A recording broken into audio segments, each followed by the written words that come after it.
Welcome to Film and Page. I'm Dominic, and in this video, I'm going to be talking about The Mandalorian, Episode 4 from Season 2, The Siege.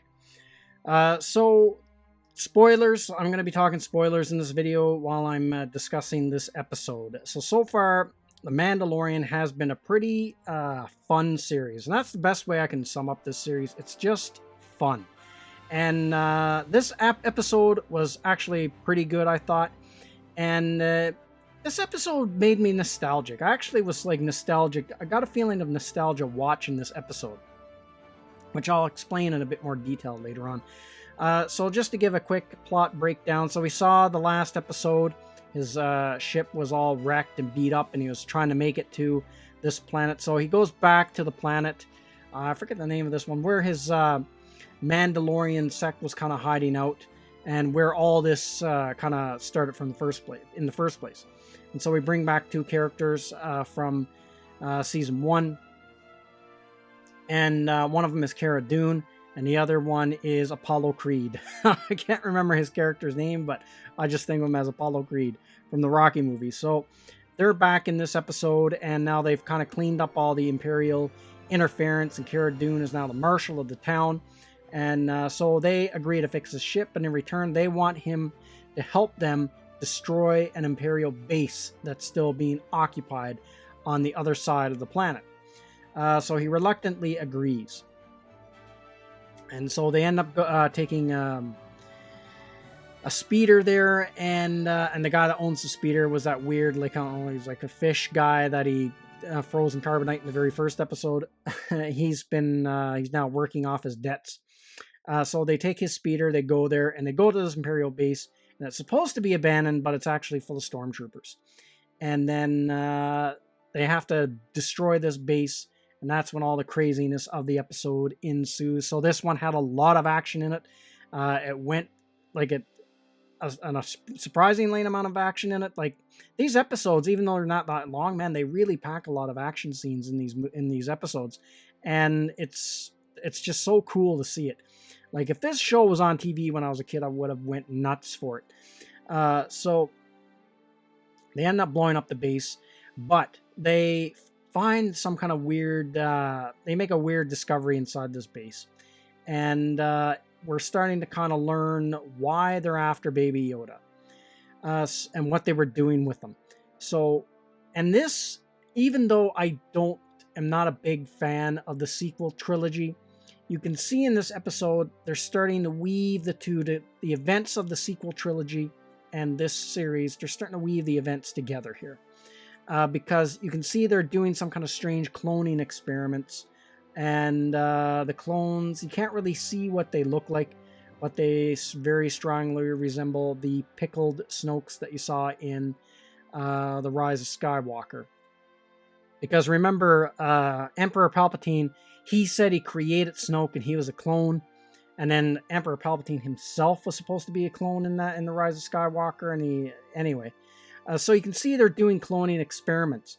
And then we learn that the reason why they're after Baby Yoda is for the Metachlorians. They were trying to draw his blood so they can clone Metachlorians and basically create Force users, clone Force users. And that's why they're after the asset.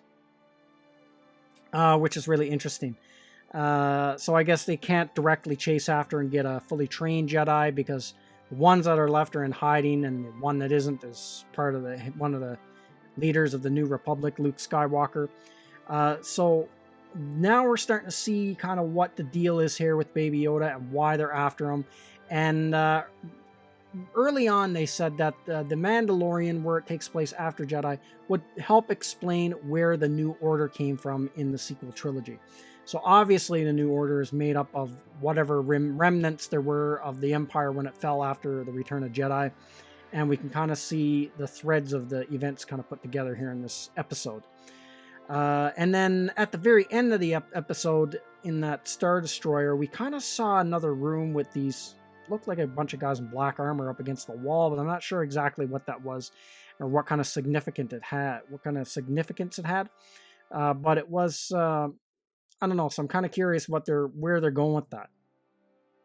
Now, the other thing about this episode, as I said earlier, while I was watching it, I got really nostalgic. I got a feeling of nostalgia because just the way the action was and everything about this episode, I had so much fun watching it. It reminded me of the fun I used to have watching a lot of TV shows from when I was a kid.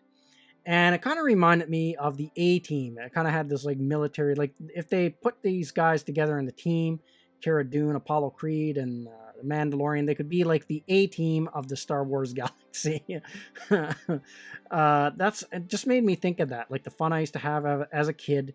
Where you could just get drawn into the fun of the episode and you just have that total escape. So it does a really good job of sucking me into the Star Wars universe, and I just get that the escapism that I didn't get with the prequel trilogy.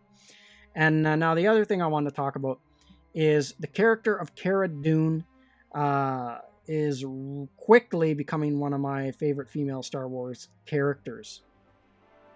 I think she's totally badass. And I love it when she's in an episode now. I can't wait to see her come into the series again. She's a really cool character. And Gina Carano does an excellent job of portraying the character. And she looks like strong. Like she doesn't look weak. So when she pounds guys, it's believable. Because she looks big. She's thick and built. And fantastic character. Well, I love seeing her in the show.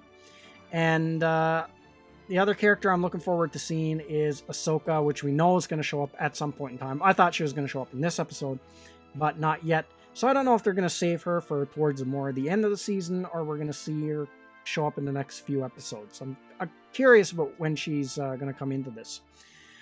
So another great episode of The Mandalorian, and this is a pretty solid sci-fi series.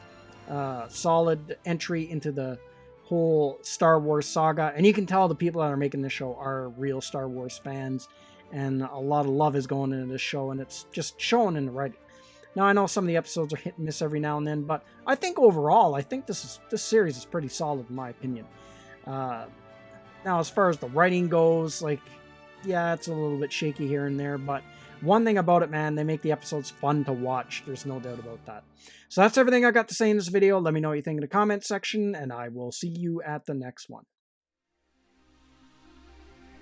I'd like to say thank you to all of my subscribers. I appreciate you all in helping this channel grow. If you're new to the channel, don't forget to like, share, and subscribe.